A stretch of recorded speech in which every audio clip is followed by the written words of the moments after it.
주 안에 사랑하는 성도 여러분, 우리 지난 금요일 날 금요 예배에 나와보신 분들 또 모두 아시겠지만은 우리가 시편 27편 7절로부터 10절까지 말씀을 나누었었습니다. 고난 가운데서도 무엇보다도 하나님의 얼굴을 찾겠다는 그 다윗의 고백, 그거 함께 나누었습니다. 27장 10절에 너희는 내 얼굴을 찾으라 하실 때 내가 마음으로 주께 말하되 여호와여 내가 주의 얼굴을 찾으리이다 하였나이다. 이 말씀을 우리가 묵상하며 나누었습니다. 세상의 모든 관계, 인간관계의 끈 다 끊어질 수 있습니다. 그러나 하나님은 그렇지 않습니다. 심지어는 부모조차 자녀를 벌 수 있는 그런 것을 우리가 나누었는데 하나님께서는 결코 우리를 버리지 않으심을 배웠습니다. 하나님께서 우리를 버리지 않으시는데 주님께서 우리를 버리지 않으시는 이유는 우리에게 그만한 가치가 있기 때문이 아닙니다. 하나님께서 우리를 버리지 않으시는 이유는 십자가에서 그 아버지로부터 버림받으신 우리 주 예수 그리스도의 중보 때문입니다.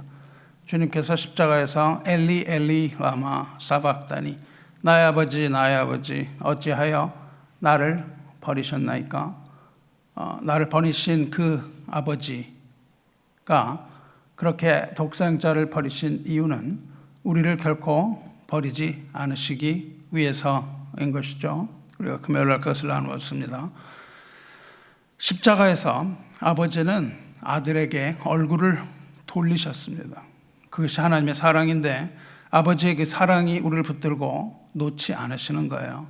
그래서 우리는 그 은혜를 금요일의 은혜를 계속 기억하면서 오늘 한 걸음 한 걸음 더 들어가겠습니다. 시편 27절 8절에 너희는 내 얼굴을 찾으라 하실 때에 내가 마음으로 주께 말하되 여호와여 내가 주의 얼굴을 찾으리이다 하였나이다. 이 한 절에 두 개의 음성이 들어있습니다. 여기에 무엇이 들어있냐면 하나님의 부르심 그리고 다윗의 응답. 하나님이 부르심, 우리의 응답 이렇게 두 가지가 한 구절에 딱 들어있습니다. 오늘은 여러분에게 묻겠습니다. 하나님의 얼굴을 찾는다는 것이 과연 무엇일까요? 찾는다는 것은 기도한다는 뜻입니다. 하나님의 얼굴을 찾습니다. 그럼 우리는 과연 이것이 무엇인지 어떻게 알고 우리는 과연 무엇을 우리가 구하고 있는가 이것을 질문하는 것입니다. 그리고 하나님의 얼굴을 보기 원하는데 하나님의 얼굴을 본다는 것은 과연 무엇을 의미하는 것인가? 이거를 지난 금요 예배에 이어서 말씀을 이어가겠습니다. 우리의 삶이 형통할 때도 있고 어려울 때도 있습니다. 왜 그럴까요? 왜 이렇게 형통할 때가 있고 어려울 때가 있을까요? 왜냐하면 하나님께서 그렇게 만드셨기 때문입니다.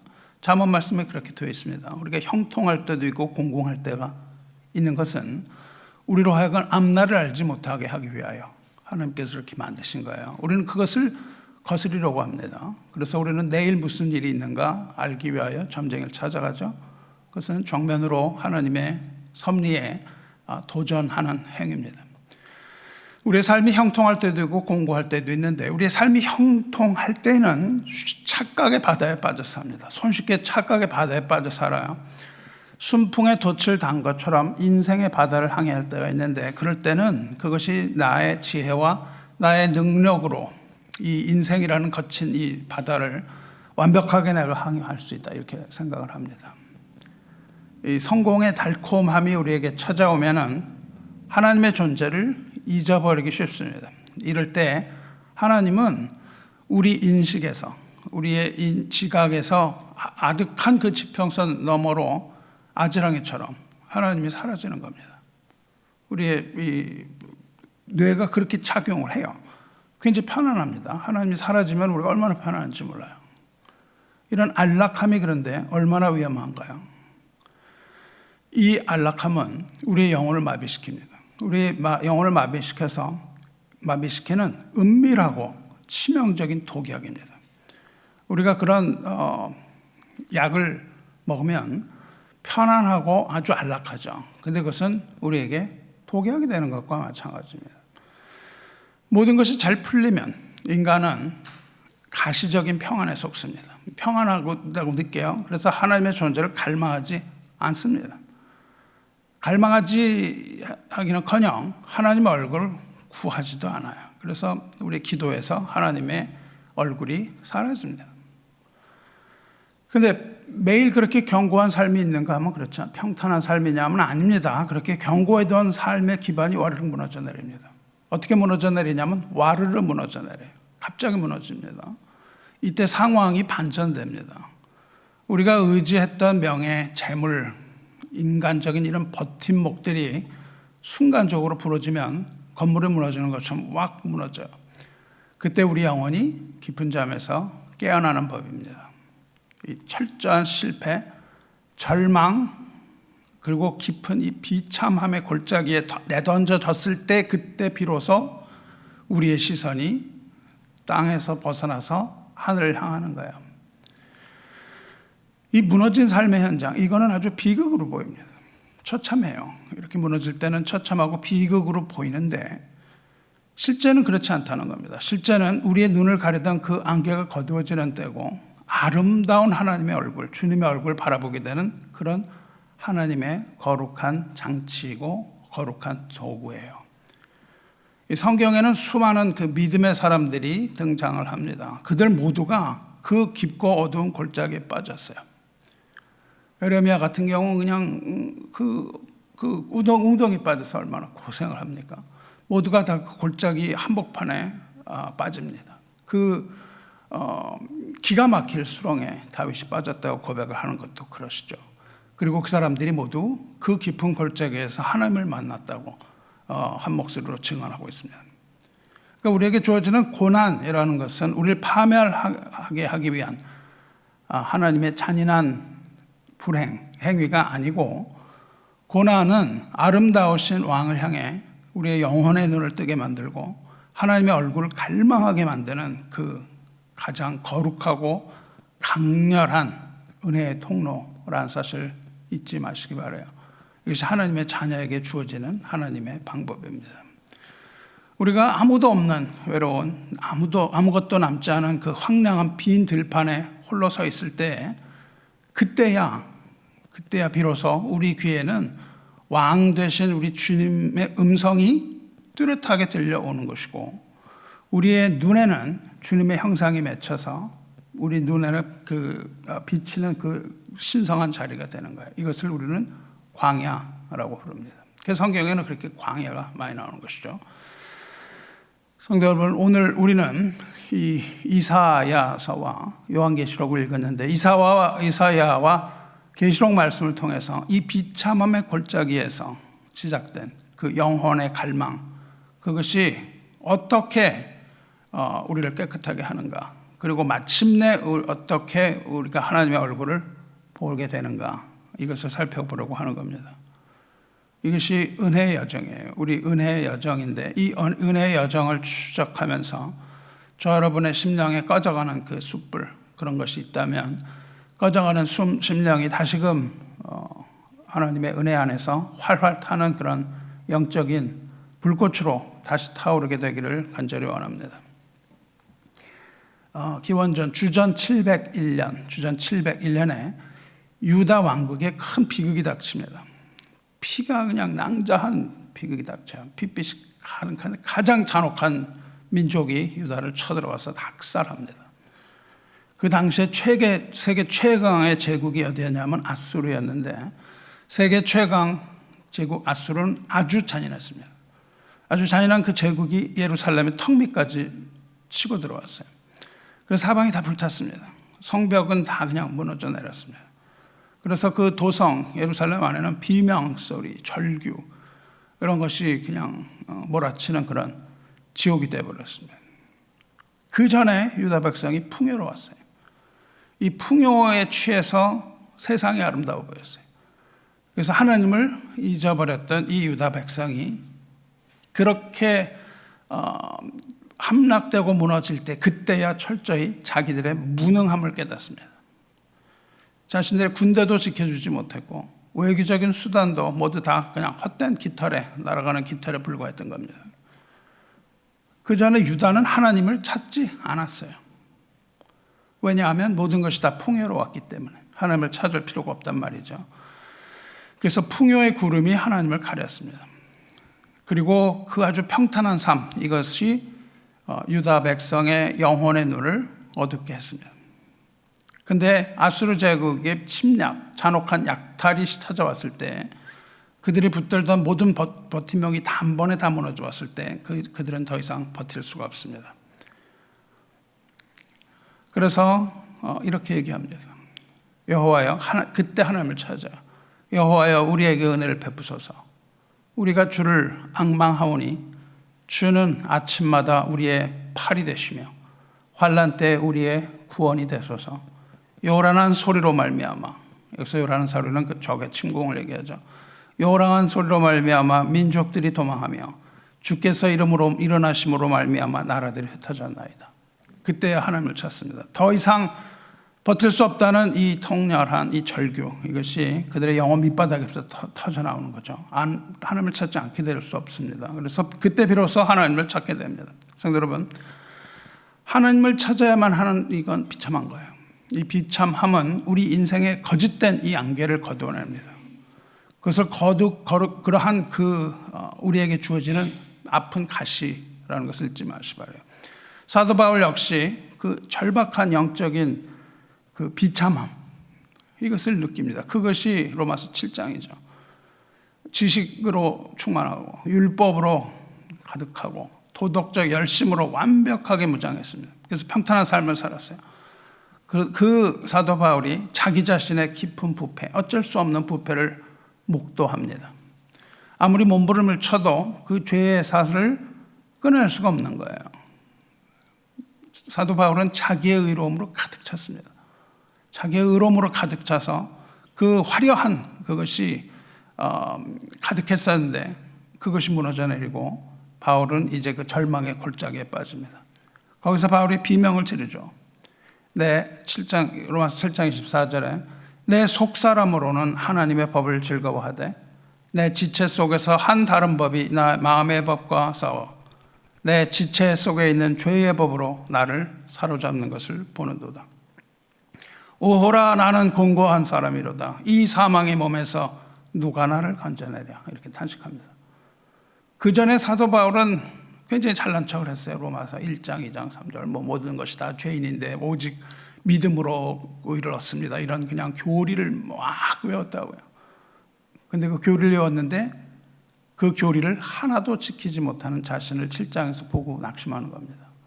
사도 바울은 이미 구원받았지만 그 모든 것을 지킬 수 없는 자신, 그 율법에 정통했지만 그 정통한 율법을 하나도 지키지 못하는 자신을 봅니다. 그래서 하나님의 법을 내가 즐거워는 하는데 내 몸이 싸움하여 내 육신의 법에 치는구나. 오호라, 나는 공고한 자로다. 이 사망의 몸에서 누가 나를 건져내랴. 이렇게 탄식합니다. 나는 곤고한 사람이로다. 하나님을 향한 이 비명을 지르게 되는데 이 절규야말로 구원의 문을 활짝 열어젖히는 거룩한 열쇠가 되는 겁니다. 그래서 7장에서 8장으로 넘어가는 거예요. 우리가 7장, 8장을 넘어가지 못하면 우리의 구원은 그 자리에 그냥 머무는 어린아이의 신앙에 불과합니다. 우리가 8장으로 넘어가야 돼요. 8장을 넘어가면은 성령이라는 단어로 도배가 되었습니다. 우리가 성령을 알지 못하는 한, 여러분이 지식으로 하나님을 아는 한, 여러분은 그 오호라, 나는 공고한 자로다에 빠질 수밖에 없는 겁니다. 이것은 내 힘으로는 나의 자신, 나의 인생을 구원할 수 있다는 그 인간의 오만함, 바울의 그 오만했던 것을 완전히 깨부시는 철저한 고백이었습니다. 이 상황에서 바울은 자기가 얼마나 비참한 존재인가, 얼마나 절망적인 존재인가, 이걸 깨달았습니다. 우리가 이것을 깨달을 때 그때야 비로소 참된 구원자를 향한 갈망이 생기는 거예요. 나에게 예수가 필요해지는 겁니다. 그전에는 예수님 필요 없어요. 예수님 뭐 필요해요? 전혀 필요 없습니다. 근데 이것을 깨닫는 순간, 자아가 완전히 나의 죽음이 시작되는 그 시점, 완전한 자기 부인의 그 시점이 됐을 때 하나님의 얼굴에 빛이 비춰오는 거예요. 하나님의 거룩한 빛이 비치는 출발점입니다. 그리고 바울처럼 이 절규의 끝에서 그는 오직 자비로우신 주님의 얼굴을 바라봅니다. 그래서 7장의 마지막이 이렇게 끝난다고요. 우리 주 예수 그리스도로 말미암아 하나님께 감사하리로다. 이 절망 가운데 하나님에 대한 감사가 나와요. 그리고 8장으로 딱 넘어가면 그러므로 이제 예수 그리스도 안에 있는 자에게는 결코 정죄함이 없나니, 이 고백이 나와요. 이는 그리스도 예수 안에 있는 생명의 성령의 법이 죄와 사망의 법에서 너를 해방하였습니다. 여기로 딱 넘어가는 겁니다.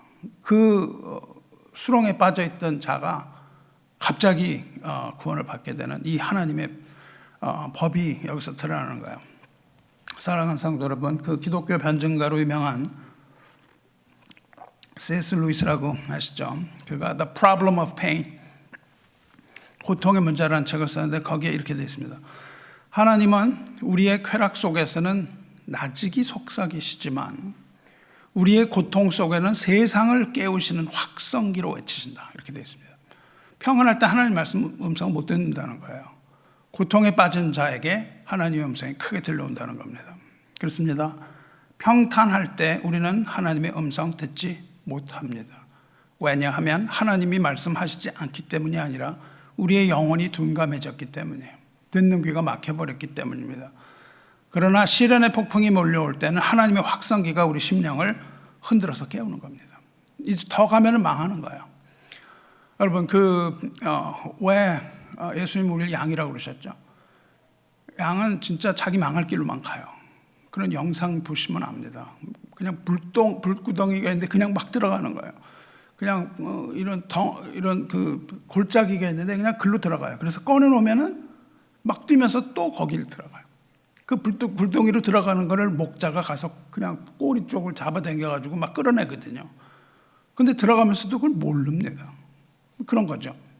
그래서 하나님은 보통 이렇게 평안하게 있을 때가 아니라 불구덩이로 우리가 들어갈 때 끄집어내시는 그 하나님의 목소리가 들리는 거예요. 인상에서 우리가 비참함을 느낄 때 그것은 우리의 잠든 영혼을 깨워 일으키시는 아름다우신 왕의 얼굴을 바라보게 하는 하나님의 강력한 초청장입니다. 고난은 하나님의 초청장, 이렇게 이퀄을 딱 써놓으시면 돼요. 누구에게? 하나님의 자녀에게, 하나님의 백성에게. 고난은 하나님의 부르심입니다. 성도 여러분, 우리가 실패를 거듭하고 부끄러움에 부끄러움을 거듭하는데 이걸 두려워해서는 안 됩니다. 우리에게 오는 절망의 밤을 애써서 피하려고 할 필요도 없는 거예요. 왜냐하면 그것은 저와 여러분 안에 있는 이 헛된 우상들과 위험 요소 이런 것들을 깨뜨리는 하나님의 거룩한 손길이기 때문에 그렇습니다. 그게 아니고는 우리를 구원하는 방법이 없는 겁니다. 이 비참함의 골짜기, 여기에는 이곳은 하나님께 버림받은 폐허가 아닌 거예요.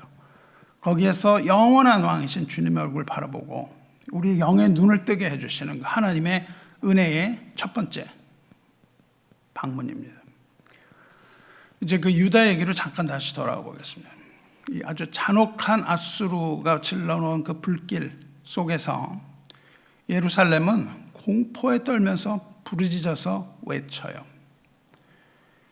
그 예루살렘 백성을 뭐라고 부르시냐면 시온의 죄인들, 그렇게 부르십니다. 시온의 죄인들이 두려워하며, 그리고 이들이 두려워하는 죄인들이 질문합니다. 우리 중에 누가 삼키는 불과 함께 거하겠으며 우리 중에 누가 영영이 타는 것과 함께 거하겠느냐. 여기 있을 사람이 어디냐는 거예요.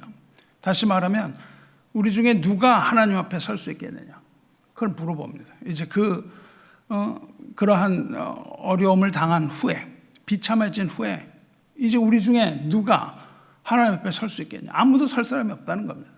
우리가 그런 평안 가운데 하나님 찾지도 않던 사람들이 어려움을 당했다 그래서 하나님께 부르짖는다 그래서 하나님이 그것 듣긴 하시겠냐 그거죠. 그러니까 우리 중에 누가 그럴 사람이 있겠냐 이렇게 질문합니다. 그랬더니 이사야 선지자가 딱 이렇게 준엄하게 대답해요. 하나님 앞에 설 수 있는 사람은 오직 의로운 사람뿐이다. 이렇게 말씀하십니다. 누가 하나님을 얼굴 볼 수 있겠느냐에 대하여 하는 대답이 오늘 읽은 이사야 33장의 15절에서 17절입니다. 하나님을 볼 수 있는 자는 오직 공의롭게 행하는 자, 정직히 말하는 자, 토색한 재물을 멸시하는 자, 손을 흔들어 뇌물을 받지 아니하는 자, 귀를 막아 피 흘리는 꾀를 듣지 아니하는 자, 눈을 감아 악을 보지 아니하는 자, 이렇게 나오죠. 그는 높은 곳에 거하리니 그는 하나님의 산에 오르는 자입니다. 이렇게 의로운 자는 산에 오르니 견고한 바위가 그의 보장이 되며 흔들리지 않고 그의 양식은 공급되고 그의 물은 끊어지지 아니하리라. 네 눈은 그의 아름다운 가운데 왕을 볼 것이다. 그리고 아득히 먼 땅을 볼 것이다. 이렇게 얘기합니다.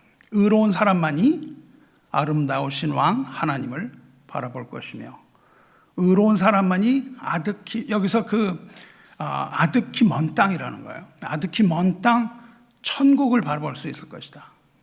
이게 아득히 먼 땅이 천국이거든요. 우리가 멀어서 갈 수 없습니다. 그렇죠? 아득히 먼 땅이에요. 여기서 누가 의로운가를 여기 얘기한다고요. 누가 의로운가? 의로운 사람이 6가지로 나옵니다.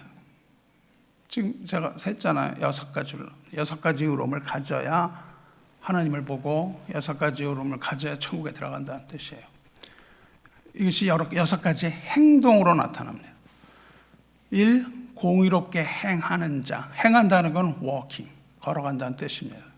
행동을 뜻해요. 하나님을 믿는다 말만 하지 말고 하나님 앞에서 그렇게 살아가야 한다 그 말이에요. 즉 신앙 고백으로 그치지 말고 우리의 삶을 의로운 걸음을 걸어야 한다.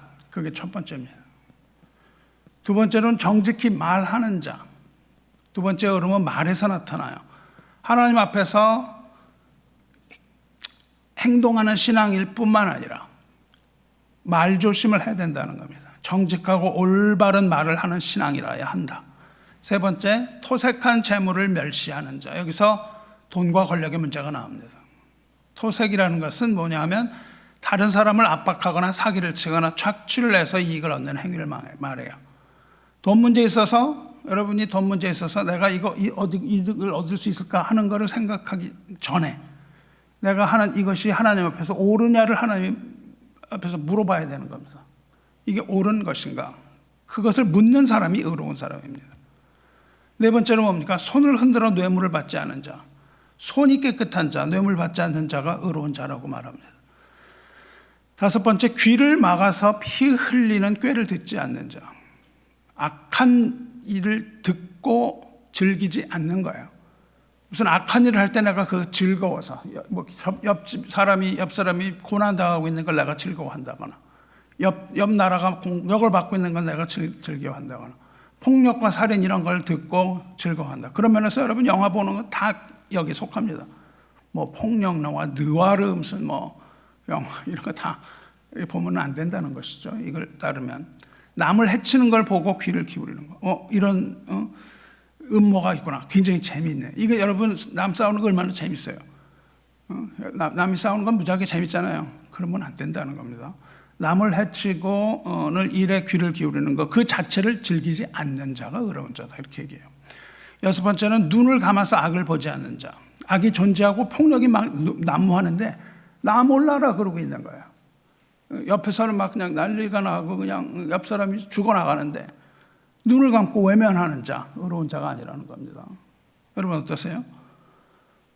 여기 몇 번이나 속하나요? 이사는 이런 자가 하나님 앞에서 의로운 자며 이런 자가 높이 올라가서 하나님을 볼 것이라고 얘기하는 거예요. 사랑하는 성도 여러분, 이것이 의로운 자라고 이사가 얘기합니다. 이 의로움은요, 뭐 하나만 의로운 게 아니에요. 전인격적으로 의로워야 됩니다. 행하는 거, 발이라고요. 내가 어디로 걸어가고 있는가. 중요합니다. 말하는 거, 입이에요. 내가 뭘 말하고 있는가. 손, 무엇을 내가 취할 것인가. 귀, 어떤 말을 들어야 하는가. 눈, 무엇을 볼 것인가. 우리의 오감이 다 들어갑니다. 전인격적인 의인이 돼야만 하나님 본다라고 얘기하고 있는 거예요. 즉 하나님께서 원하시는 의로움은 인간의 전 존재가 하나님께 방향을 돌리는 의로운 삶을 하나님이 요구를 하고 계시다 그 말이에요. 이 모든 것을 뭉뚱그려서 예수님께서 말씀을 하십니다. 예수님이 산상수훈에서 어떤 것이 의로운 삶인가를 말씀하세요. 그리고 어떤 사람이 하나님을 볼 수 있는가를 분명하게 말씀하십니다. 뭐라고 말씀하십니까? 마음이 청결한 자는 복이 있나니 하나님을 볼 것이요. 이렇게 말씀하시거든요. 그러니까 이사야가 말하는 6가지를 딱 뭉뚱그리면 마음이 깨끗한 사람입니다. 마음이 청결한 자는 복이 있나니 그들이 하나님을 볼 것이요. 얼굴 본다는 거예요. 이사야가 말하는 6가지 의로움이라는 건 마음이 청결한 자를 말합니다. 이사야는 행동을 말했어요. 이사야가 행위, 외적인 것을 말했다면 예수님께서는 더 나아가서 마음에 있는 것을 늘 말씀하세요. 내면적인 거. 내면적으로 그래야 된다는 거예요. 겉으로만 그렇게 청결한 것은 소용이 없다고 예수님이 말씀하시는 겁니다. 마음 깊은 곳으로부터 그렇게 해야만 된다고 예수님이 말씀하시므로 훨씬 더 어려워집니다. 이건 훨씬 더 어려워져요. 그래서 마음과 행위가 모두 청결해야 하나님을 볼 수 있다고 얘기를 하는 거예요. 성도 여러분, 우리가 이것을 보고 하나님을 보고 싶은 마음이 있는데 과연 내가 하나님 볼 수 있겠는가? 질문이 떨어지는 겁니다. 이게 과연 가능한 건가? 내가 나 자신을 볼 때 이 중에 하나라도 지키는가? 하나라도 지키는 사람 손 들어보십시오. 우리 중에 여기서 하나라도 지킬 수 있냐 그 말이에요. 우리가 여기까지 말씀을 들을 때 우리는 절망하지 않을 수가 없는 겁니다. 여러분과 제가 과연 이런 삶을 살아내고 있는가? 우리 마음이 그렇게 청결한가? 과연 우리는 마음과 행동이 이렇게 청결할 수 있는가 하는 질문이 생기는 거예요. 여기서 인간의 절망적인 한계가 드러나는 거예요. 비극입니다. 인간의 비극이에요. 한계와 비극입니다. 우리를 그 절망 가운데 빠뜨리는 것은 어떤 겁니까? 우리 스스로, 우리의 힘으로 절대 우리의 마음을 깨끗하게 할 수 없다. 우리의 의지로 그러한 삶을 살 수 없다. 라는 자가방착에 빠지는 겁니다. 그래서 우리는 깊은 절망 가운데 빠질 수밖에 없습니다. 우리가 마음으로는 몸부림쳐서 마음을 정결하게 하려고도 합니다. 설교를 듣고도 그렇게 하려고 해요. 그런데 우리에게 돌아오는 것, 다음 주 오기 전에 우리는 씻어낼 수 없는 죄와 더러움을 또 가지고 오는 것이죠. 의롭게 살아보려고 몸부림을 쳐도 그렇게 되지가 않는 겁니다. 우리가 그만큼 부패한 사람들이라는 거죠. 이 부패한 마음, 우리 마음이 워낙 부패했기 때문에 마음이 청결하게 될 수가 없는 거예요. 그래서 인간은 여기서 무엇을 택하냐 하면 정결하게 되기를 택하기보다는 겉모습을 포장합니다. 저와 여러분이 그냥 아니라고 그래도 상관없어요. 그런 거예요. 제가 보면 다 그렇습니다. 제 자신부터 그래요. 그래서 정결하게 해달라는 은혜를 구하는 게 아니라 겉모습을 포장하는 쪽을 선택을 해요. 그것을 뭐라 그러냐면 위선, 거짓된 선함입니다. 우리는 거짓된 선함을 택해요. 예수님은 이야기를 하시고 바리새인들에게 말씀하시는 거예요. 화 있을진저 외식하는 서기관들과 바리새인들이요. 회칠한 무덤 같으니 깨끗한 거예요. 겉으로 보기엔 회칠한 것처럼 이렇게 하얗단 말입니다. 겉으로는 아름답게 보이나 그 안에는 죽은 사람의 뼈와 모든 더러운 것이 가득하거든. 무덤을 보니까 겉에는 깨끗한데 속에는 다 뼈로 썩어가는 냄새가 나는 거예요. 이와 같이 너희도 겉으로는 사람에게 옳게 보이되 안으로는 외식과 불법이 가득하도다. 이게 인간의 실체입니다. 제3자 다른 사람에게 얘기를 하는 게 아니에요. 나를 보고 하는 얘기죠. 내가 겉으로는 이렇게 양복을 탁 빼입고 이렇게 하는데 속에는 그런 더러운 것이 가득하다. 이 얘기를 하는 겁니다. 여기서 주님이 말씀하신 외식하는 자요 라고 외식이라고 말씀을 하시는데 이것이 영어로는 히포크리시스라는 단어, 영어가 아니라 헬라어는 단어인데 이 뜻은 뭐냐 하면은 그 옛날에 연극을 했단 말이에요. 연극을 하는데 얼굴에 가면을 쓰고 연극을 합니다. 여기서 외식이라는 말은 가면이라는 뜻이에요. 우리가 모두 가면을 쓰고 살아간다는 겁니다. 여러분 가면 오늘 여러 가지 쓰고 오셨죠. 이 교회는 신앙에 아주 신앙이 좋은 가면을 쓰고 와서 하는 말도 신앙적인 얘기를 하다가 갑자기 바깥에 나가가지고 누가 욕이라도 하면 그냥 이거 다른 가면으로 바꿔 쓰고 가면을 계속 바꾸면서 살아가는 게 인간 모습이라는 거예요. 왜? 마음이 정결해질 수가 없기 때문에. 이것 뭐 꼭 부정적인 것만을 말하는 것은 아닙니다. 제가 목사라 그러면서 저의 실제 상황이 탁 나타나갖고 여러분한테 제 본연의 모습으로 대하면 여러분은 굉장히 실망할 수밖에 없는 거예요. 저는 여러분을 대할 때 반드시 목사의 가면을 쓰고 선한 척, 이렇게 할 수밖에 없다는 겁니다. 이게 우리의 고백일 수밖에 없는 거예요. 즉 스스로 정결해질 수 없는 인간은 하나님과 사람들 앞에서 외식이라는 거룩한 가면을 쓰고 경건한 연기를 시작한다 그 말입니다. 회칠한 무덤처럼 속은 막 썩어가고 있는데도 겉으로 화려한 가면으로 감추려고 하는 거예요. 그래서 이 세상은요, 거대한 가면 무도회장입니다. 그거를 가면을 쓰고 그냥 춤들을 추면서 살아가는 거예요. 사람들은 저마다 화려한 가면을 쓰고 살아가요. 목사의 가면이 있잖아요. 저만 그런가요? 성도의 가면이 있어요. 장로의 가면. 나는 장로니까 이렇게 정치가들은 내가 정치가니까 이렇게 속으로는 그렇지 않죠. 어떤 사람은 도덕군자의 막 가면을 쓰고 말이죠. 흠없는 사람인 것처럼 이렇게 가면을 쓰고 거리를 활보하고 춤을 추는 겁니다. 스스로 거룩하다고 생각하는 그 가면을 가지고 그 뒤에서 타인을 속이고 자기 자신도 속는 거예요. 우리가 속는 겁니다. 그러다 보면 진짜 그런 줄 알아요. 내가 목사를 하다 보니까 진짜 내가 그런 사람인 것처럼 그러면서 예수님을 내가 가리면서 말이죠. 내가 거룩한 것처럼 말이죠. 나는 그게 아니라 예수님을 가리키고 십자가를 가리켜야 되는 사람에도 불구하고 가면을 쓰고 나를 따르라 이런 소리를 한다든가 말이죠. 그러면 안 되는 겁니다.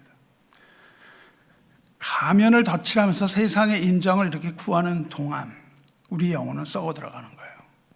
우리는 왕의 얼굴을 비춰야 되는 그 영혼의 거울, 그것이 오염되어서 시들어가는 겁니다. 중세 베네치아에 가면 무도회를 했거든요. 그때 흑사병이 돌았단 말이죠. 이 흑사병이 막 참혹한 흑사병이 돌고 막 그냥 도덕적으로 그냥 부패가 도성을 덮쳤습니다. 부패가 만연했는데 사람들은 오히려 가면 뒤에 숨어들어서 가면 무도회를 하고 즐겼단 말입니다. 그들은 애써서 자신들의 죽음과 더러움 이런 것들을 가면으로 감추었어요. 그래서 가면 무도회에서 춤을 췄습니다. 그렇지만 그 가면이 아무리 화려한들 그 속에서 썩어 들어가는 흑사병을 막을 수가 없었던 겁니다. 얼굴이 막 까맣게 타들어가는데 가면을 쓰고 춤을 추고 즐거운 척 해봤댔자 무슨 소용이 있어요? 그 속에서는 흑사병으로 썩어 들어가는데 오늘 우리도 이런 위선의 가면을 쓰기가 쉽다는 겁니다. 영혼의 이 참혹한 죄악을 가지고 있으면서 그 가면을 쓰고 하루하루 괜찮겠지 하면서 살아가는 것이 인간이에요. 그런데 하나님은 그 가면 뒤에 있는 우리를 보시는 거죠. 거룩하신 하나님 앞에서 우리의 가면, 우리의 위선은 아무짝에도 쓸모가 없는 거예요. 인간이 스스로 제작한 가면이기 때문에 아담과 하와가 만들어낸 무화과 치마인 것이죠. 이 가면이. 그래서 이것은 우리를 가려주지 못합니다. 하나님의 불꽃 같은 그 눈동자 앞에서 그 가면은 그냥 순식간에 타버리는 거예요. 그건 지푸라기에 불과한 겁니다. 그러면서 우리는 내가 도덕적이라는 착각을 하고 살아가고 정직하다는 착각을 하고 남들보다 내가 낫겠지 이러면서 깨끗한 자라 이런 자만을 가지고 남을 정죄하기도 하고 이렇게 살아가는 거죠. 이 가면이 우리가 마음이 정결해지는 것을 막아서는 아주 가장 지독한 장애물입니다.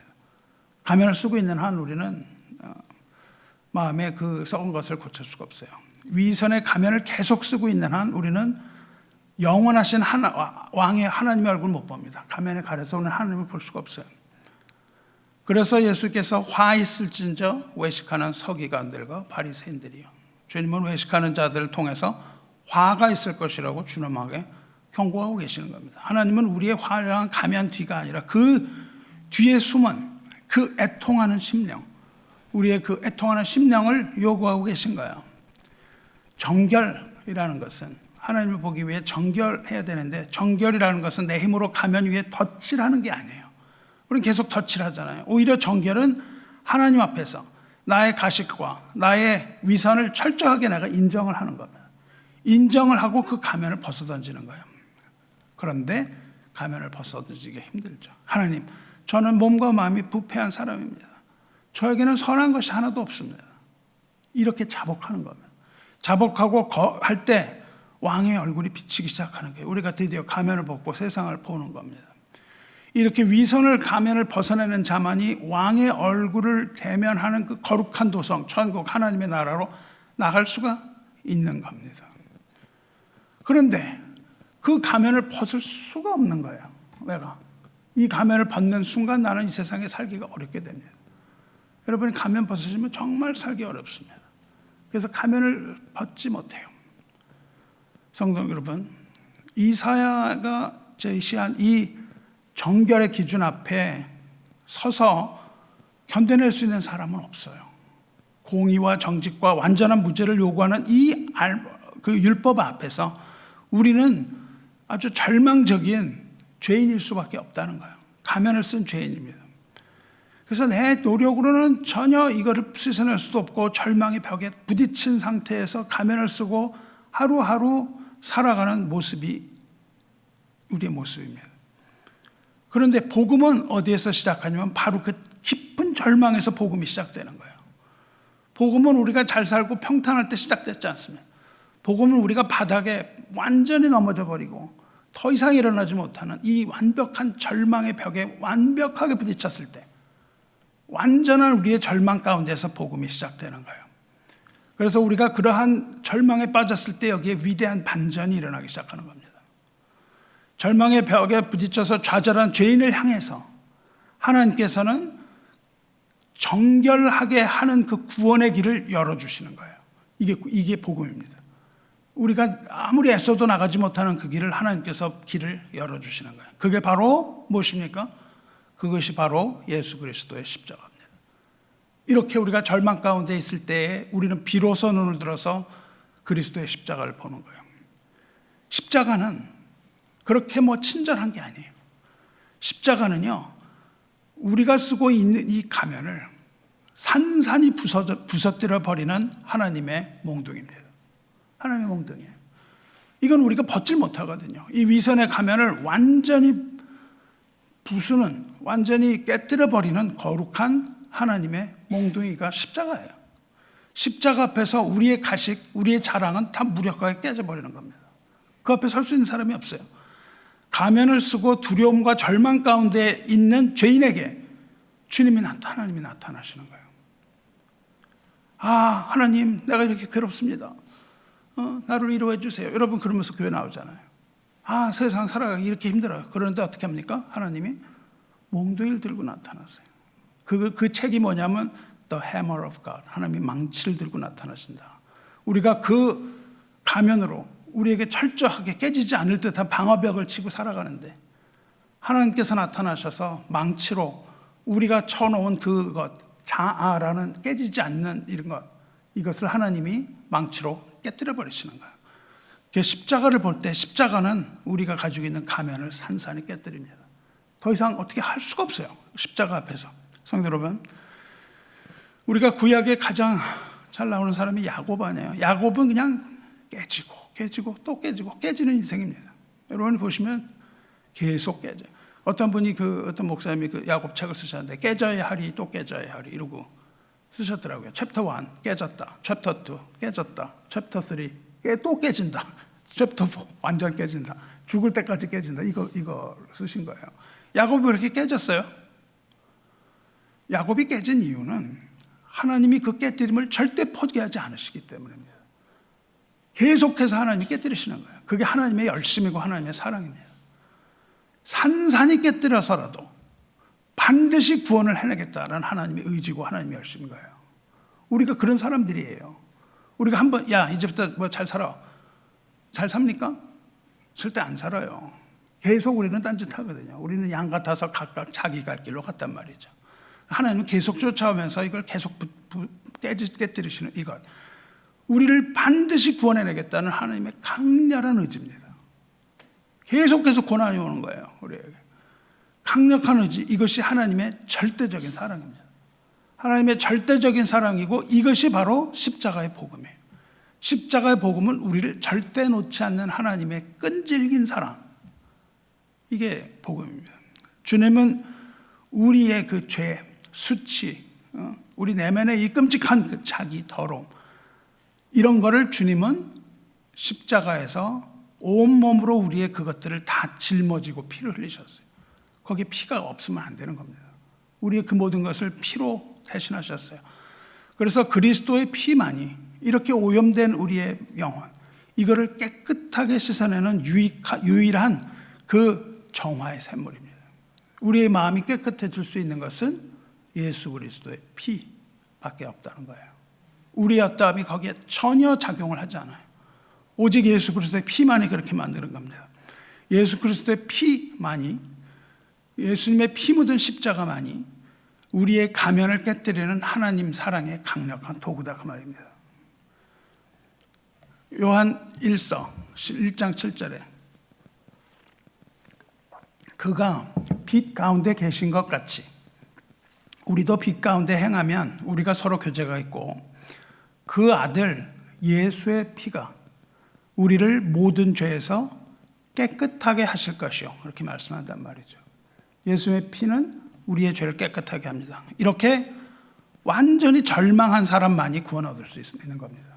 우리가 이렇게 절망에 빠지고 그럴 때 우리는 사실은 실망할 필요가 없는 거예요. 하나님을 믿는 자에게 절망이라는 단어는 없습니다. 절망이 아니에요, 그게. 절망이 아니고 그것을 우리는 뭐라고 불러야 돼요? 구원이라고 불러야 되는 거예요. 하나님의 사랑이라고 불러야 되는 겁니다. 완전히 절망한 자만이 회개의 길로 나갈 수 있기 때문입니다. 그리하여 하나님의 구원의 능력의 길로 걸어갈 수 있는 거예요. 보혈의 능력을 믿으시기 바랍니다. 예수님의 피만이 우리 심령의 이 골수 깊은 곳에 있는 그 더러운 것, 그것까지 침투해 들어가는 거예요.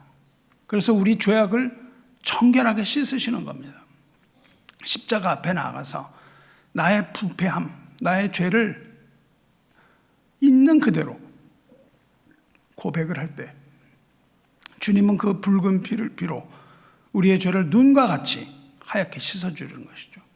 그리고 우리의 자아의 가면이 깨지고 그 보혈의 정결함이 우리 마음 가운데 차올라서 우리가 정결해지는 그 반전이 일어나는 겁니다. 이게 복음입니다.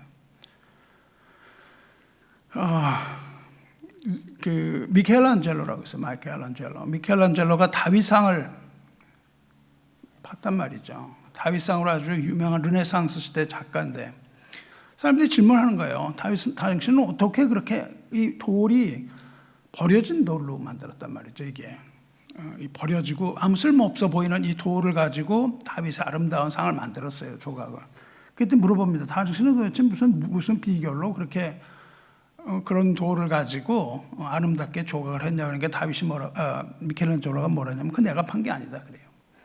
그 돌 속에 이미 다윗의 형상이 있었고 나는 다윗의 형상이 있어서 필요 없는 것만 쪼아냈습니다. 그렇게 얘기를 합니다. 그러니까 워낙 형상이 있는데 왜 필요 없는 것만 쪼아내면 그 형상이 나온다는 거예요. 우리는 하나님의 형상을 가진 사람들입니다. 근데 거기에 쓸데없는 것들이 막 붙어 있어갖고 이 버릴 돌같이 돼버린 거잖아요. 그러니까 우리 가운데 있는 데서 그 죄악만 쪼개내면, 파내면 우리에게 무엇이 나타난다는 거예요? 하나님의 형상이 나타난다는 겁니다. 그 감춰줬던 하나님의 형상이 나타나는 거예요. 십자가 은혜가 그런 거예요. 주님은 이 미켈란처럼 망치와 정을 들고 오시는 거예요. 그래갖고 우리 속에 있는 이 쓸데없는 것들, 죄, 허물, 무슨 교만, 이렇게 막 우리 몸에 그냥 더덕더덕 붙어있는 이거를 망치로 깨뜨리신다 그 말입니다.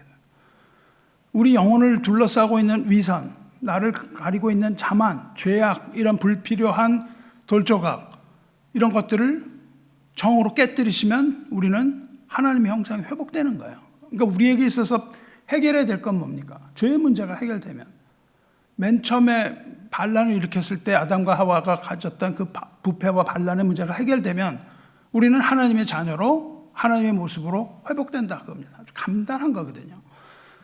그래서 근데 그렇게 하자니까 어떻습니까? 아픈 거예요. 우리가 하나님이 그렇게 막 쪼아대시는데 우리가 뭐 어떻게 할 수가 있어요? 아픈 겁니다. 복음은 아픈 겁니다. 그 아픈 망치들을 통과할 때 우리 내면에 그리스도의 정결한 형상이 드러나는 거예요.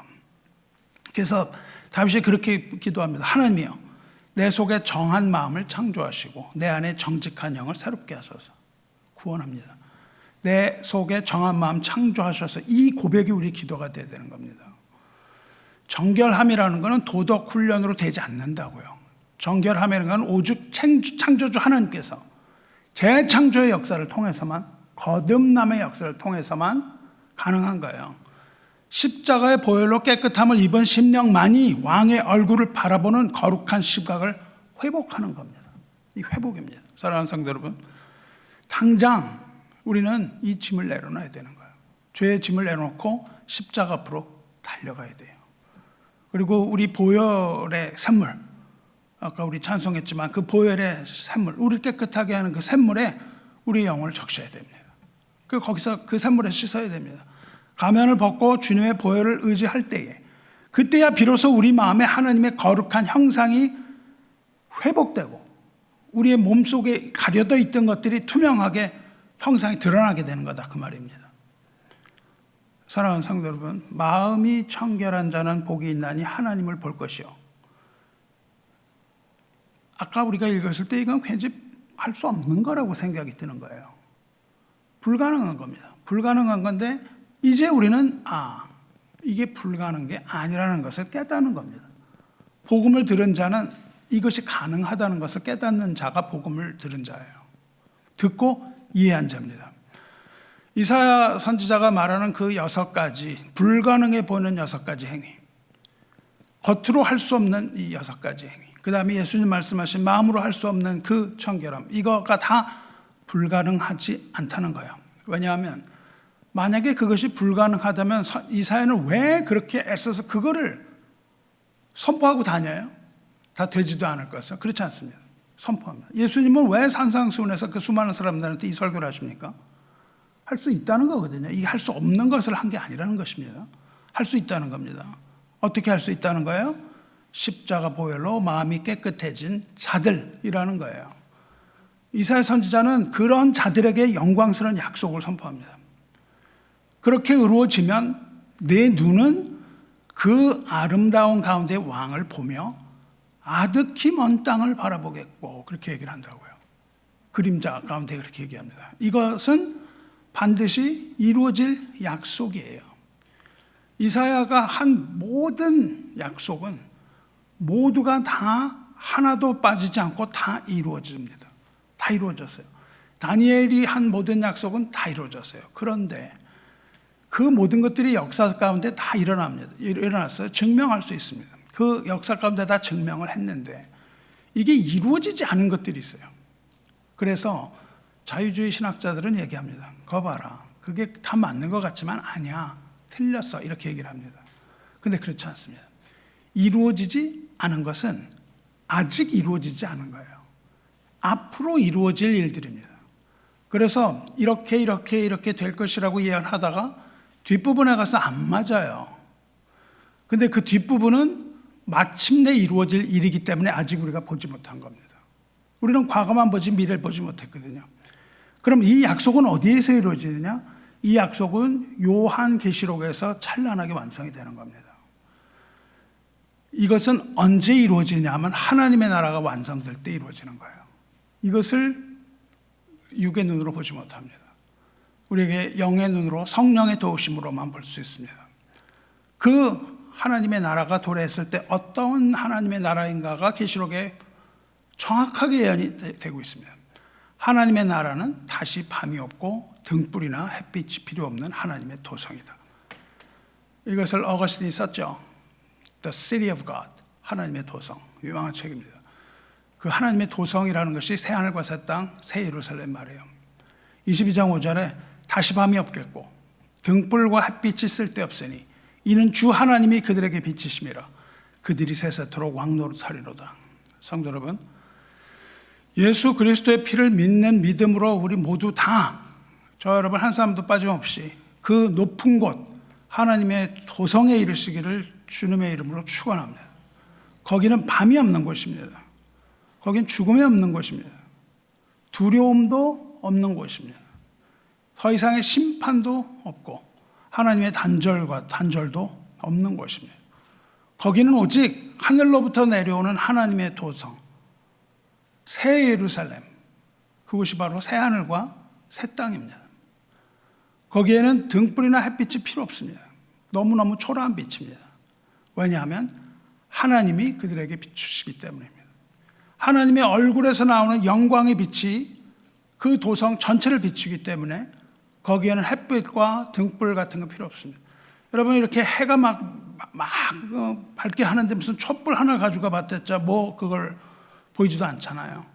해와 달, 그런 겁니다. 하나님의 영광이 비치는 곳이에요.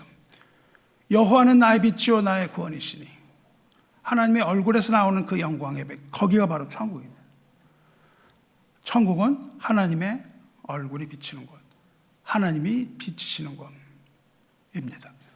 그런데 성도 여러분, 이것이 우리가 죽어야만 갈 수 있는 먼 나라 천국의 이야기냐 하면 그렇지 않다는 겁니다. 하나님께서는 예수를 믿는 자와 하나님의 은혜를 입은 자들에게는 이미 하나님의 얼굴에서 나오는 천국의 빛을 이미 비치세요. 이미 허락하셨습니다. 그게 어디냐면 고린도후서 4장 6절입니다. 어두운 데에 빛이 빛이라 말씀하셨던 그 하나님께서 예수 그리스도의 얼굴에 있는 하나님의 영광을 아는 빛을 우리 마음에 비추시느니라, 이렇게 되어 있습니다. 하나님의 얼굴에 나와서 나오는 그 영광의 빛, 천국을 비추는 그 빛은 바로 예수 그리스도의 얼굴에서 나오는 빛이기 때문에 그렇습니다. 그 빛은 우리에게 하나님을 알게 하는 빛이에요. 그렇게 얘기하지 않습니까? 예수 그리스도 얼굴에서 나오는 빛이 우리에게 하나님을 알게 하는 빛, 하나님의 영광을 알게 하는 빛이에요. 다시 말하면 예수 그리스도를 통하여 우리가 천국을 본다는 뜻입니다. 하나님을 아는 영광을 아는 그 하나님 영광을 아는 빛이 우리 마음에 비치면 어떻게 되는 거예요? 우리 마음 속에 있는 어두움이 다 떠나갈 수밖에 없습니다. 빛이 비치는데 어둠이 어떻게 있을 수가 있겠어요? 강력한 빛이 비치면 어둠은 떠나갑니다. 우리 속에 있는 악은 견딜 수 없어서 떠나가는 거예요. 우리의 더러웠던 마음이 그때에 비로소 정결하게 되는 겁니다. 마음이 청결하게 되는 것은 우리에게 있지 않고 하나님의 영광을 아는 빛이 우리 마음에 비칠 때, 그때 비로소 우리가 청결하게 된다는 이 사실을 여러분 깨달으시기 바랍니다. 그러므로 우리 마음은, 청결한 우리 마음은 언제 얻어지느냐? 예수 그리스도를 만나고 예수 그리스도의 얼굴에서 나오는 빛을 볼 때, 그때 우리는 청결해지는 거예요. 그때 뭐냐면 예수 그리스도를 아는 지식과 하나님을 아는 지식으로 충만해지는 겁니다. 하나님을 아는 지식을 비추기 때문에 우리가 뭘 공부를 해서 하나님을 아는 지식이 있는 게 아니에요. 예수 그리스도의 얼굴을 볼 때 우리는 하나님을 아는 지식이 충만해집니다. 그때에 비로소 우리의 마음이 청결해지는 겁니다. 마음이 청결한 자는 복이 있나니 하나님을 볼 것이요. 우리가 예수 그리스도 얼굴을 보는 거예요. 그때 우리는 하나님을 보게 되는 겁니다. 왜 자꾸만 하나님을 보게 해달라고 얘기하냐 그러시잖아요. 나를 본 것이 아버지를 본 것이다 말씀하신다고요. 이것이 천국이에요. 이것이 영생입니다. 사도 요한은 이것을 영생이라고 딱 집어서 얘기를 해요. 영생은 곧 유일하신 참 하나님과 그가 보내신 자 예수 그리스도를 아는 것이니다, 그렇게 얘기를 한다고요. 하나님을 아는 지식, 또 예수 그리스도를 아는 지식, 이것이 영생이라고 말씀을 하십니다. 하나님의 영광을 아는 빛이 우리에게 비치면 우리는 하나님을 알게 되고 그 아들 예수 그리스도를 알게 되는데, 그렇게 되면 여러분과 저는 지금 이 마음에 그 하나님을 아는 지식을 깨닫게 되는 것이고, 그것이 바로 영생이 시작되는 터닝 포인트입니다. 우리가 하나님을 알게 되는 그 순간 우리는 영생을 얻는 것이고, 우리의 영생은 그때 시작되는 거예요. 뭐 죽어서 나중에 이거가 아니고 우리의 천국은 지금 우리에게 와 있다 그 말이에요. 지금 이 시간 하나님의 영광을 아는 그 빛이 저와 여러분의 마음에 계속해서 비치게 되기를 주님의 이름으로 축원합니다. 다시 말하지만은 새 하늘과 새 땅은 누구만 봐요? 그리스도 안에서 의롭게 된 자들만 바라봅니다. 사도 베드로가 얘기하죠. 우리는 그의 약속대로 의가 있는 곳 새 하늘과 새 땅을 바라보도다. 미리 바라본다 그 말이에요. 의로워진 사람은. 그리고 그 의로움은 누구에게 주어져요? 어린 양 예수를 믿는 자에게 주어집니다. 그것이 바로 오늘 22장 3절이죠. 다시 저주가 없으며 하나님과 그 어린 양의 보좌가 그 가운데 있으리니 그의 종들이 그를 섬기며 그의 얼굴을 볼 터이요. 그런단 말이죠. 이 22장에 얼굴 본다는 말이 나옵니다. 그의 이름도 그들의 이마에 있으리라 이렇게 말씀하세요. 새하늘과 새 땅에서 우리 구원받은 성도와 하나님의 백성들은 비로소 왕이신 주님의 얼굴을 온전하게 대면하게 된다는 뜻입니다. 그의 얼굴을 볼 터이요. 이 한 구절에 우리 성도들이 누릴 영원한 기쁨 그리고 영원한 복, 이것이 압축되어 들어가 있습니다. 여러분은 기도할 때 하나님의 얼굴 구하시기 바라요. 하나님의 임재를 구하셔야 됩니다. 하나님의 손에 있는 뭐를 얻으려고 자꾸만 기도하지 마시고 하나님의 얼굴 보게 해 주십시오. 이렇게 기도하시기 바라요. 죄로 어두운 이 땅에서 우리는 거울을 보듯 하나님을 알지 못합니다. 희미하게 주님을 더듬어 찾을 뿐이에요. 그래서 우리는 고난 가운데 있는 겁니다. 고난 속에서 우리는, 탄식 속에서 우리는 주님을 찾아요. 그래도 잘 희미합니다, 그것이. 그러나 그날에는 어둠의 장막이 걷히는 거예요. 우리가 쓰고 있는 가면이 완전히 바뀌어지고 어둠이 완전히 사라진 그 땅, 그곳에서 우리는 그때야 나를 위해 피 흘리신 아름다운 우리의 왕, 아름다우신 예수 그리스도 얼굴 목도하는 겁니다. 그게 천국입니다. 예수님의 아름다운 얼굴을 보는 날, 그것이 우리가 이 세상 수고 다 마치고 완전한 모습으로 주님의 얼굴 보는 그날입니다. 성도님, 성도 여러분, 우리는 이 구절을 읽을 때 눈시울을 적시지 않을 수가 없는 겁니다. 처음 이 말씀을 깨달았을 때 한없이 오해를 했습니다. 왜 그럴까요? 흰 옷을 입고 하나님 앞에서 주님을 얼굴을 바라본다 라는 그 정결함과 영광에 압도된다는 건데, 주님의 얼굴을 봤다, 내가 주님의 얼굴을 봤다라는 건 뭘까요? 그토록 내가 헤매며 찾아다니며 그리워했던 영혼의 본향, 거기 내가 드디어 왔구나, 내가 내 본향에 도착했구나 라는 것을 깨닫는 겁니다. 우리가 믿음으로 주님의 얼굴을 본다는 것은 우리가 잃어버렸던 그 본향에 드디어 다다랐다, 내가 흰 옷 입고 하나님의 그 보좌 앞에 내가 섰구나, 이겁니다. 여기서 우리가 눈물 흘리지 않을 수 없습니다. 계시록의 이 말씀 앞에서 우리는 천국에 있는 기쁨의 눈물을 흘리는 거예요. 평생 어둠 속에 살았던 사람인데 누구냐면 헬렌 켈러입니다. 헬렌 켈러 잘 아시잖아요. 헬렌 켈러가 고백을 했어요. 유명한 고백입니다. 뭐라고 헬렌 켈러가 고백을 하냐면, 내가 세상에서 앞을 보지 못하고 사는데 내가 천국에 들어갈 때 내 눈이 열릴 겁니다. 그래요. 내가 그 열린 눈으로 가장 먼저 내가 바라볼 것은, 그것으로 가장 먼저 바라볼 것은 나를 구원하신 내 주님의 아름다운 얼굴입니다. 이렇게 얘기를 해요. 평생 동안 앞을 보지 못하면서 하나님, 주님의 아름다운 얼굴 사모하면서 사는 거예요.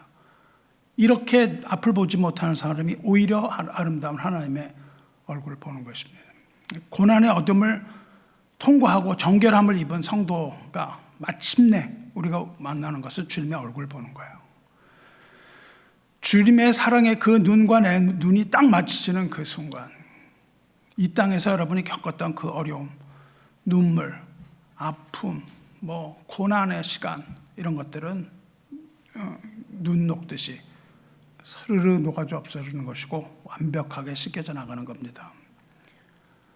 계시록 거기에 말하잖아요. 보라, 하나님의 장막이 사람들과 함께 있음에 하나님이 그들과 함께 계시리니 그들은 하나님의 백성이 되고 하나님은 친히 그들과 함께 계셔서 모든 눈물을 그 눈에서 닦아주시니 다시는 사망이 없고 애통하는 것이나 곡하는 것이나 아픈 것이 다시 있지 아니하리니 처음 것들이 다 지나갔음이로라, 이렇게 얘기를 한다고요.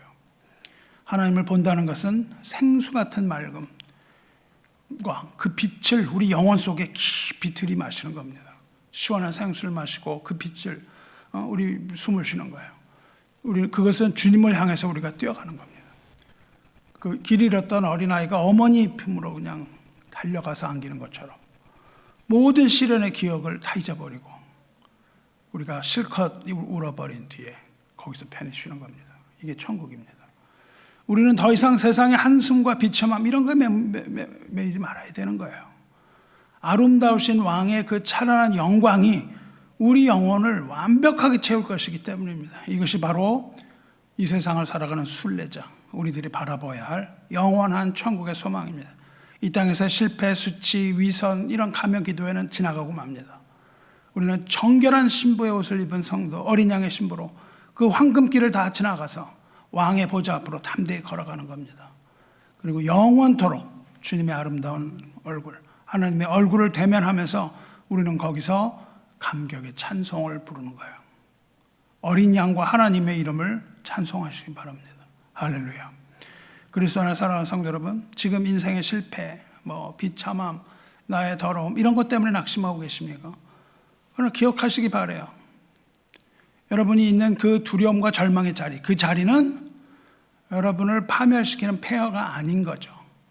하나님께서 저와 여러분의 내면의 우상을 깨뜨리시는 자리고 왕의 얼굴을 구하도록, 간절히 구하도록 만드는 하나님의 은혜의 기회입니다. 이제 스스로를 위로하고 포장하지 마세요. 목사한테 이거 위로해달라고 자꾸 그러지 마세요. 교회 와갖고 무슨 위로해달라고 자꾸 그러지 마세요. 그 헛된 위로를 바라지 마십시오. 하나님은 꼼짝도 안 하세요. 왜냐하면 하나님은 계속 깨뜨리십니다. 아프다는데 그냥 계속 그 죄를 깨뜨리시거든요. 물론 거기에 하나님의 어마어마한 위로가 있습니다. 그래서 우리가 깨닫는 순간 우리는 감격하지 않을 수 없습니다. 저와 여러분의 힘으로는 정결할 수 없습니다. 자복하고 십자가 보혈 앞으로 나가시기를 축원합니다. 말씀 맺겠습니다. 선하신 하나님을 믿으시기 바라요. 우리 가운데 어떤 일이 일어날지라도 하나님은 선하십니다. 하나님 우리에게 악을 행하지 않으세요. 우리가 그 나빠 보이는 일도 하나님의 선하신 일입니다. 선하신 하나님 믿으시기 바라요. 마음을 청결하게 하시는 그 그리스도의 얼굴을 기도해서 구하시기 바라요. 주님께서 친히 그 흘리신 그 귀한 피로 우리의 마음을 청결하게 해주실 겁니다. 청결함을 입은 영혼으로 날마다 우리가 주님의 음성을 듣고 주님의 형상을 비추면서 이 세상을 향하여 선포하면서 말씀을 선포하면서 성도로 사시길 바라요. 마침내 우리는 영원한 하나님의 나라에서 하나님의 얼굴을 똑똑하게 보게 될 것입니다. 아름다우신 왕의 얼굴을 우리가 온전하게 대면할 수 있는 그 영광의 날을 기대하면서 사는 거예요. 하루하루를. 그러면서 오늘도 거룩하고 오늘도 담대하게 여러분에게 주어진 이 순례길 걸어가는 아름다운 성도 되시기를 주님의 이름으로 축원합니다. 기도하겠습니다. 거룩하고 자비로우신 하나님 아버지, 지독한 삶의 무너짐, 비참함의 골짜기 속에서도 우리를 내버려 두지 아니하시고 아름다운 주님의 얼굴 갈망하게 하시는 은혜에 감사드립니다. 하나님, 우리는 연약하여 거룩하신 주님의 기준을 맞출 수도 없고 하나님이 바라시는 그 모든 의로움을 감당해낼 수 없는 사람들입니다. 거룩한 척하면서 살고 정직한 척하며 살고 스스로 위선의 가면을 덧쓰고 살아가야만 하는 연약한 존재임을 이 시간 우리가 고백합니다. 우리의 가식과 불쌍함을 부패한 것을 불쌍히 여겨주시옵소서. 우리의 힘과 노력으로 우리의 마음을 청결하게 할 수 없는 그 절망하는 비참한 죄인인 것을 주님 앞에 자복합니다. 아무 소망도 없습니다. 오직 우리 주 예수 그리스도의 십자가 보혈로 우리의 더러워진 영혼을 씻어주시고 우리 안에 정한 마음 창조하여 주시옵소서. 거듭나게 하여 주시옵소서. 거짓된 자랑과 자만의 허울 다 무너뜨리게 하시고 성령 하나님께서 친히 우리 심령에 주님의 거룩한 형상 다시 새겨주시기를 간절히 원합니다. 이 땅을 살아가는 순례자 길에서 헛된 세상의 위선이나 가면 이것을 구하지 않게 하시고 날마다 보혈의 은혜 안에 머물게 하여 주시고 성결함의 은총 입게 하여 주시옵소서. 마침내 그 모든 어둠이 다 물러가는 그날 주님의 보좌 앞에서 흠없는 정결함으로 그의 얼굴을 볼터이어 했던 그 약속, 이것이 이루어지는 것을 보는 그런 영광스러운 약속이 우리 삶 가운데 실현되는 그날까지 오직 주님의 주권적 은혜만 의지하며 살아가게 하여 주시옵소서. 우리의 유일한 의가 되시며 구원이 되시는 아름다우신 왕 우리 주 예수 그리스도의 이름으로 기도드리옵나이다. 아멘.